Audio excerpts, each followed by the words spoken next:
ಕೊಪ್ಪಳ ಟೈಮ್ಸ್ಗೆ ಸ್ವಾಗತ. ನಮ್ಮ ಕೊಪ್ಪಳ ಟೈಮ್ಸ್ ಚಾನಲನ್ನು ಸಬ್ಸ್ಕ್ರೈಬ್ ಮಾಡಿ ಮತ್ತು ಬೆಲ್ ಐಕನ್ ಒತ್ತಿ.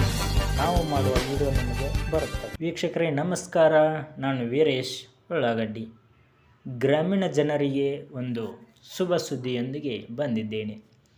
ಸ್ಥಿರಾಸ್ತಿಗಳ ಬೆಲೆ ಶೀಘ್ರದಲ್ಲೇ ಹೆಚ್ಚಳ ಆಗುವ ಸಾಧ್ಯತೆ ಇದೆ. ಮಾರ್ಗಸೂಚಿ ದರ 15% ಹೆಚ್ಚಳಕ್ಕೆ ಸಿದ್ಧತೆ ನಡೆದಿದೆ. GIS ಮಾರ್ಗಸೂಚಿ ನಿಯಮ ಆಧರಿಸಿ ಪ್ರದೇಶಕ್ಕೆ ಅನುಗುಣ ಪರಿಷ್ಕರಣೆ ಮಾಡಲಾಗುತ್ತಿದೆ.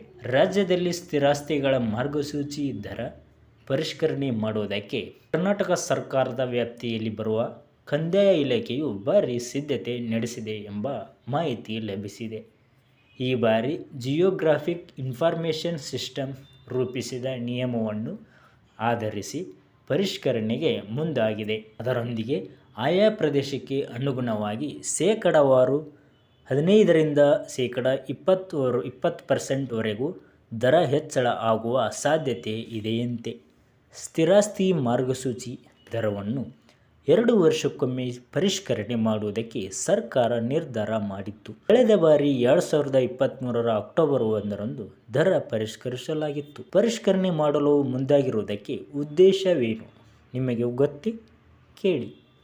ಸ್ಥಿರಾಸ್ತಿ ಮೌಲ್ಯ ಮತ್ತು ಮಾರುಕಟ್ಟೆ ಮೌಲ್ಯ ಹೆಚ್ಚಾಗಿರುವುದರಿಂದ ಮಾರ್ಗಸೂಚಿ ದರ ಪರಿಷ್ಕರಣೆ ಮಾಡುವುದಕ್ಕೆ ನೋಂದಣಿ ಹಾಗೂ ಮುದ್ರಾಂಕ ಇಲಾಖೆ ಸಿದ್ಧತೆ ನಡೆಸಿದೆ. ಸಾಮಾನ್ಯವಾಗಿ ಮಾರುಕಟ್ಟೆ ಮೌಲ್ಯ ಮತ್ತು ಮಾರ್ಗಸೂಚಿ ದರವನ್ನು ತಾಳೆ ಮಾಡಿ ಅದರ ನಡುವೆ ಮಾರ್ಗಸೂಚಿ ದರವನ್ನು ನಿಗದಿ ಮಾಡುತ್ತಾರೆ. ಕಳೆದ 2 ವರ್ಷದಲ್ಲಿ ಆಗಿರುವ ಆಸ್ತಿಗಳ ದಸ್ತಾವೇಜುಗಳ ನೋಂದಣಿ ಕಡತಗಳ ಪರಿಶೀಲನೆ ನಡೆಸಲಾಗಿದೆ. ಅದರ ಮೇಲೂ ಸ್ಥಿರಾಸ್ತಿ ಮೌಲ್ಯವನ್ನು ಪರಿಷ್ಕರಣೆ ಮಾಡಲಾಗುವುದು ಎಂದು ಹೇಳಲಾಗುತ್ತದೆ. ಏನಿದು GIS ತಂತ್ರಾಂಶ ನಿಮಗೆ ಗೊತ್ತೇ? ತಿಳಿದುಕೊಳ್ಳಿ. GIS ತಂತ್ರಾಂಶವನ್ನು ಬಳಸಿಕೊಂಡು ಹಳ್ಳಿಗಳಲ್ಲಿ ಇರುವ ಕೃಷಿ ಜಮೀನುಗಳಿಗೆ ಮಾರ್ಗಸೂಚಿ ದರ ನಿಗದಿ ಮಾಡಲು ನಿರ್ಧಾರ ಮಾಡಲಾಗಿದೆ ಎನ್ನಲಾಗುತ್ತಿದೆ.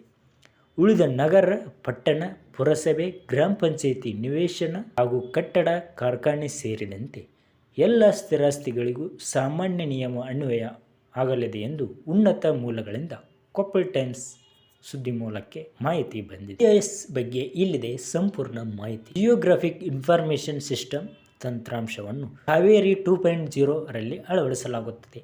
ಈ ಮೂಲಕ ಹೆದ್ದಾರಿಗಳ ಅಕ್ಕಪಕ್ಕದ ಕೃಷಿ ಭೂಮಿಯ ಮಾರ್ಗಸೂಚಿ ದರ ಲೆಕ್ಕಾಚಾರ ಮಾಡಲು ಈ ತಂತ್ರಾಂಶ ಬಳಸಲಾಗುತ್ತಿದೆ. ರಾಷ್ಟ್ರೀಯ ಹೆದ್ದಾರಿಗಳ ರಸ್ತೆ ವಿಭಜಕದಿಂದ 500 ಮೀಟರ್ ಒಳಗಿರುವ ಆಸ್ತಿಗಳಿಗೆ ನಿಯಮ ಅನ್ವಯ ಆಗಲಿದೆ. ಕಾವೇರಿ 2.0 ತಂತ್ರಾಂಶದಲ್ಲಿ ನೋಂದಣಿ ಹಾಗೂ ಮುದ್ರಾಂಕ ಶುಲ್ಕದ ಕಾಲಂ ಆಯ್ಕೆ ಮಾಡಿಕೊಂಡ ಕೂಡಲೇ GIS ನಿಯಮವನ್ನು ಆಧರಿಸಿ ರಾಜ್ಯ ಲೆಕ್ಕಾಚಾರ ಮಾಡುವ ಸಾಧ್ಯತೆ ದಟ್ಟವಾಗಿದೆ. ರಾಷ್ಟ್ರೀಯ ಹೆದ್ದಾರಿ ರಸ್ತೆ ವಿಭಜಕ 500 ಮೀಟರ್ ಒಳಗಿರುವ ಕೃಷಿ ಭೂಮಿಗೆ ಮಾರ್ಗಸೂಚಿ ದರ ಮೇಲೆ ಶೇಕಡಾವಾರು 200 ಹೆಚ್ಚುವರಿ ಶುಲ್ಕ ನಿಗದಿ ಮಾಡುವ ಸಾಧ್ಯತೆ ಇದೆ.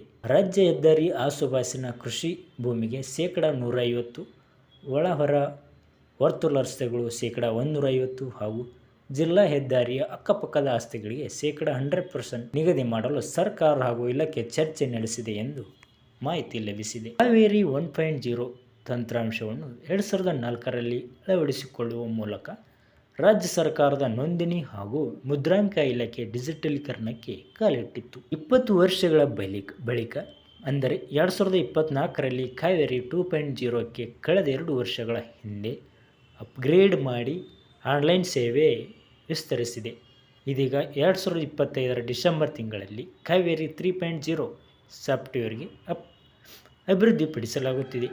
ಇದರಲ್ಲಿ ಸಬ್ ರಿಜಿಸ್ಟರ್ ಹಾಗೂ ಪಕ್ಷಗಾರರ ಸಹಿ ಹಾಗೂ ಡಿಜಿಟಲ್ ಸಹಿ ಆಗುತ್ತದೆ. ಇದನ್ನು ನಕಲಿ ಮಾಡಿ ದಸ್ತಾವೇಜು ತಿದ್ದಲು ಸಾಧ್ಯವಿಲ್ಲ ಎಂದು ಇಲಾಖೆಯ ಮೂಲಗಳು ತಿಳಿಸಿವೆ. ಧನ್ಯವಾದಗಳು.